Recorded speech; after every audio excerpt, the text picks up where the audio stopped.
Pada saat ini kita akan membahas mengenai latar belakang Perang Yom Kippur. Perang Yom Kippur adalah konflik besar keempat antara Israel dan negara-negara Arab yang terjadi pada tanggal 6 hingga 25 Oktober tahun 1973. Perang ini diawali oleh serangan dadakan tentara Mesir dan juga Suriah ketika tentara Israel sedang merayakan hari Yom Kippur dan bertepatan juga dengan bulan Ramadan bagi umat Islam. Yom Kippur merupakan hari paling suci bagi umat Yahudi, di mana hari tersebut diperingati sebagai hari penebusan. Terjadinya Perang Yom Kippur dilatar belakangi oleh kemenangan besar Israel atas negara koalisi Arab pada Perang 6 hari di tahun 1967.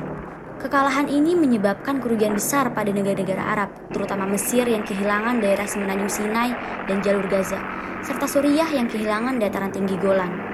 Bertekad untuk mengambil kembali wilayah yang telah hilang, Mesir di bawah pimpinan Anwar Sadat dan Suriah di bawah pimpinan beserta dukungan dari segenap negara-negara Arab melancarkan serangan dadakan ke Israel pada 6 Oktober tahun 1973. Lalu pada saat ini kita akan membahas terkait proses jalannya Perang Yom Kippur. Pada awal pertempuran, tentara Mesir dan Suriah berhasil memukul mundur tentara Israel dengan persenjataan yang canggih atas bantuan Soviet dari serangan dadakan dua arah di semenanjung Sinai dan dataran tinggi Golan. Intelijen Israel sebenarnya sudah mengetahui misi pergerakan pasukan Mesir ketika hendak menyerang. Namun, para pejabat tinggi Israel termasuk Perdana Menteri Golda Meir justru tidak percaya karena merasa tidak yakin jika Mesir menyerang tentara Israel menjelang bulan Ramadan. Sehingga banyak tentara Israel berada pada keadaan yang tidak siap dan jauh dari pos-pos militernya karena sedang merayakan Hari Raya Yom Kippur. Dukungan tentara Irak dan bantuan dari Yordania juga memberikan kemajuan yang signifikan terhadap serangan koalisi Arab. Tercatat pada awal perang, pasukan Mesir berhasil merebut jalur melintasi terusan Suez dan menghancurkan garis pertahanan Bar-Lev milik Israel. Sementara pasukan Suriah berhasil menyerbu dataran tinggi Golan dan merebut sektor pertahanan Israel di Gunung Hermon. Namun, kemenangan ini sayangnya tidak berlangsung lama. Setelah berhasil mengonsolidasikan kekuatannya serta bantuan militer masif dari Amerika Serikat pada Operation Nickel Grass, Israel segera melancarkan serangan balasan terhadap koalisi Arab. Serangan pertama Israel diluncurkan terhadap pasukan Mesir yang berhasil menghancurkan pertahanan Mesir di semenanjung Sinai, menembus terusan Suez, dan mengepung pasukan ketiga Mesir. Di dataran tinggi Golan, Israel berhasil memukul mundur pasukan Suriah, memasuki wilayahnya dan bersiap menyerang Damaskus. Akhirnya, untuk mengakhiri perang pada 22 Oktober tahun 1973, Dewan Keamanan PBB mengeluarkan resolusi nomor 338 untuk mengakhiri perang.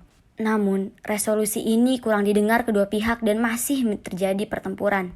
Sehingga Dewan Keamanan PBB kembali mengeluarkan resolusi nomor 339 dan 2 hari kemudian karena alasan yang sama, resolusi nomor 400 yang meminta kedua belah pihak untuk mengakhiri perang kembali dikeluarkan. Dengan meningkatnya tekanan dari dunia internasional, perang pada akhirnya berhasil dihentikan pada 26 Oktober. Gencatan senjata resmi kemudian ditandatangani oleh Israel dengan Mesir pada November 1973 dan dengan Suriah pada 31 Mei tahun 1974. Tercatat peperangan selama 20 hari ini menelan korban sebanyak 2.500 sampai dengan 3.000 jiwa di pihak Israel dan 8.000 sampai dengan 18.000 korban jiwa di pihak koalisi Arab. Lalu, apa yang terjadi setelah peperangan dari Yom Kippur? Perang Yom Kippur memberikan perubahan signifikan terhadap kondisi politik di Timur Tengah, kendati dikatakan kalah secara militer. Mesir berhasil menang secara politik yang ditandai dengan dikembalikannya semenanjung Sinai dari Israel kepada pemerintah Mesir melalui perjanjian Camp David dan perjanjian damai Israel-Mesir pada tahun 1979.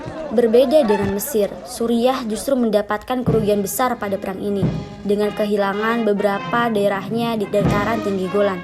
Kemudian akhir dari perjanjian damai Israel dan juga Mesir ini juga berakhir dengan Mesir mengakui secara resmi berdirinya negara Israel dan kemudian membuka hubungan diplomatik.